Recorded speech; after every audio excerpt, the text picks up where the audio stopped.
কণ্ঠস্বর ম্যাচ করে গেল, সেই রিপোর্ট আদালতে জমাও পড়ে গেল। এবার শুধুমাত্র আদালতের অনুমোদন এবং চূড়ান্ত স্টেপ, ফাইনাল স্টেপ নেওয়ার অপেক্ষা। তাহলে তো একটা বিরাট বড় যে দুর্নীতি, যেটা আপনারা বারবার রেজ করেছেন ইস্যুটা, সেটার এবারে পর্দা সরে যেতে চলেছে। মানে যেটা আমরা বারবার বলেছি যে দুর্নীতি তো হয়েছে, কিন্তু সেটা বিধিবদ্ধভাবে প্রমাণিত না হলে তথ্যসহ তো কোনো কোর্টও কিছু করতে পারবে না। তো সেজন্য কোর্ট বারবার চাপ দিয়েছে, জনগণ তাকিয়ে আছে, আমরাও বারবার বলেছি, এবং যে প্রসেস সে অনুযায়ী কাজ চলছে। তার পরিণাম হচ্ছে আজকে দেখুন 26,000 লোকের চাকরি তো গেছে, তার মধ্যে অনেকেই পরীক্ষা না দিয়ে পাশ না করে চাকরি পেয়েছিল।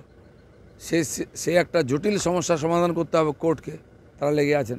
লিপস অ্যান্ড বাউন্স বা এই ধরনের অনেক কোম্পানির অনেক নেতার অনেক দুর্নীতি জমা পড়েছে, পাহাড় হয়ে গেছে। সেগুলো সমাধান করতে সময় লাগবে, কিন্তু ঠিক রাস্তায় ঠিক দিকে এগোচ্ছে, সময় লাগলেও সমাধান হবে। শুভেন্দুগড়ে আজকে মুখ্যমন্ত্রী, আমার গড় থেকে চলে এসছেন ওখানে, উনি গড়ে গড়ে ঘুরে বেড়ান, ওনার গড় কোথায়? তো মুখ্যমন্ত্রীর কষ্টটা আমরা বুঝি। আর কোনো নেতা নেই যাকে লোকে বিশ্বাস করবে, যার ভাষণ শুনবে। ওনার মুখটা এখনও একটুখানি পরিষ্কার আছে, সেটা দেখিয়ে ভোট হওয়ার চেষ্টা হচ্ছে। কালকে তাপস রায় হঠাৎ করেই অজিত পাঁজার বাড়ি গেছিলেন। অজিত পাঁজার বাড়ি গিয়ে তাপস রায় সৌজন্যের পরিচয় দিলেন। কালকে বিভিন্ন রাজনৈতিক বিশ্লেষক তারা বলছেন যে এটাই হচ্ছে পশ্চিমবঙ্গের রাজনৈতিক সৌজন্যের কালচার, কিন্তু বারবার সেখানে উঠে এলো আপনার নাম, যে সৌজন্য বোধ রাজনীতিতে যারা দেখান না, যারা বিরূপ মন্তব্য করেন, যারা কুকথা কটু কথা বলেন, তার মধ্যে আপনার নাম একদম শীর্ষ তালিকায় রয়েছে। আমি তো বিজেপির, আমি টিএমসির ডায়ে গিয়ে ভাষণ দিতে পারি, কোনো ব্যাটার দম আছে অন্য পার্টির ডায়াসে ভাষণ দিই? কাউকে ডাকবে? ডাকলে তো তারা বদনাম হয়ে যাবে। দিলীপ ঘোষকে ডাকে, কিন্তু দিলীপ ঘোষ সর্বজনক রাজ্য।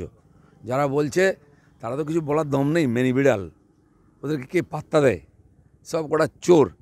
আমি আজকে বলছি, কত কুকথা শুনবি, শুন আমার মুখ থেকে। সব চোর, চোর চট্টা সব, দম নেই সামনে আসলে বলার। তোকে ডাকবে কে রে? সে বদনাম হয়ে যেত। যার গায়ে ঘষে দিবি তার গায়ে গু লেগে যাবে, তো তোকে ডাকবে কে? দিলীপ ঘোষের দম আছে, চোর রাস্তায় দাঁড়িয়ে বলে যে কোনো লোকের বাড়ি যেতে পারে, যে কোনো লোকের সঙ্গে বসে গল্প করতে পারে। আর সব নেতারা দিলীপ ঘোষকে বিশ্বাস করে, আমাকে ডাকে।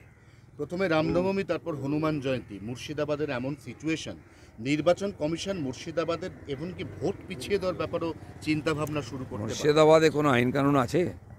আপনি সিএ যখন পাস হলো দেখে নিন, আগুন জ্বলেছিল, বেলডাঙ্গা স্টেশন পুড়ে গেছিলো, বাস ট্রেন পুড়েছিল। তারপরে ওই শর্মা আমাদের যখন স্টেটমেন্ট দিয়েছিল, তখন একই ঘটনা ঘটেছিল। মন্দির থেকে আরম্ভ করে বিজেপি অফিস পুড়িয়ে দেওয়া হয়েছিল। ওখানে আইন শৃঙ্খলা বলে কিছু নেই, ওখানে খালি ভোট চায় টিএমসি। কোনোদিন আইন লাগাবার চেষ্টা হয় না। সময় আসছে সব পাল্টাবে, রাষ্ট্রবিরোধী কাজ করে এখানে কেউ থাকতে পারবে না। তো সেইখানে দাঁড়িয়ে মুর্শিদাবাদে তো আপনারাও প্রার্থী দিয়েছেন, একটা কন্টেস্টের আপনারাও আশা করছেন।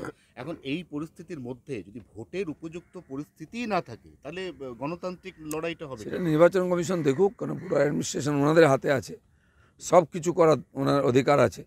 যারা গণ্ডগোল করছে তাদের গায়ে যদি হাত না দেয়, তাহলে বছরের পর গণ্ডগোল করে যদি বেঁচে যায়, বুক ফুলিয়ে ঘুরে বেড়ায়, কেন তোলা হচ্ছে না? কে চেনে না ওদেরকে? ভিডিও ঘুরে বেড়াচ্ছে, তোলা হোক। সাধারণ মানুষের গণতান্ত্রিক অধিকার প্রয়োগ করার সে সম্পূর্ণ অধিকার আছে, সেটা করে দিতে হবে। নাহলে কিসের গণতন্ত্র? গণতন্ত্রটাকে মজা বানিয়ে রেখে দিয়েছে। দাদা, ঠিক সময়ে দরজা খুলবো, পুনরায় হুঁশিয়ারি অভিষেকের, দলটাকেই উঠিয়ে দেবো। আরে বাড়ি থাকলে তো দরজা খুলবি? বাড়ি ঘর দরজা সব উড়ে যাচ্ছে, কবে খুলবে? আর তুমি হুড়কো ভেঙে ঢুকে যাবে লোকে।